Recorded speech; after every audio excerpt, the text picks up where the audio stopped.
وہ سرور خان صاحب ہیں جنہوں نے PIA کے ایکسیڈنٹ کے بعد ایک حادثے کے جو کراچی میں ہوا تھا انہوں نے کہا جی ہمارے تو پائلٹ کے پاس لائسنس ہی نہیں ہے, یہ تو 2 نمبر کے لائسنس سے بیٹھے. اس کے بعد PIA کا بھٹا بیٹھ گیا, اس کی ذمہ دار بھی PTI ہے, جس کے بعد ساری کی ساری صورتحال ہوئی. اور اسی طرح سائفر کا معاملہ آ رہا ہے. سائفر کا لوگ بولتے ہیں ہواؤں میں اڑ گیا جناب, یہ تو پھنسا رہے تھے, خود پھنس گئے. بھائی کوئی سائفر نہیں لکھ رہا. اب پاکستانی سپرا سے آپ بات کریں, ہم تو بیلجیم کے ہمارے ایک دوست آئے ہوئے تھے, وہ بول رہے ہیں کہ بھائی اب کوئی سفیر یا ڈپلومیٹ یا کوئی وہاں کے لوگ ہیں, ایون یہ کہ بزنس کمیونٹی کے لوگ پاکستانی ایمبیسڈرز پہ ٹرسٹ نہیں کر رہے کہ یہ کچھ ہمارے ریفرنس سے لکھ کے بھیج دیں گے, ہمارا تو پوری دنیا میں ساکھ خراب ہو جائے گی, ہم تو اپنا بزنس نہیں کر پائیں گے. تو یہ ہمارے جو اہم عہدوں پر رہے ہیں, یہ تو نگراں حکومت کو چاہیے اور یہ فائز عیسیٰ صاحب کو چاہیے, ان سب کی بھی انکوائری کریں کہ جناب اس سے ملک کو نقصان کتنا پہنچ رہا ہے.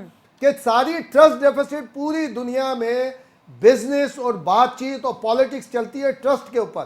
آپ نے ٹرسٹ ڈیفیسٹ کر دیا پاکستان کا. آج اگر IMF قطر کے سفیر سے مل رہا ہے تو اس پہ پھر میاں رضا ربانی صاحب کو سوال کرنا چاہیے, سینٹ میں کوشچن پیپر دینا چاہیے کہ کیوں ایسا ہوا ہے, کس لیے, تاکہ وزارت خارجہ اس کو جواب دے. ہم تو یہ سمجھ رہے ہیں جب ہمیں بھی تکلیف ہوئی تھی جب ماضی میں IMF گئی تھی ملنے کے لیے PTI چیئرمین سے اور دوسرے ادھر ملاقاتیں کی تھی, جب بھی ہم نے اعتراض کیا تھا کہ نہیں کرنا چاہیے, حکومت سے بات کرنی چاہیے, حکومت ٹو حکومت یہ سارے چیزیں ڈیل ہوتی ہیں. لیکن یہ ٹرسٹ ڈیفیسٹ جو ہے اس کے ذمہ دار ہمارے اہم عہدوں پر رہنے والے لوگ ہیں.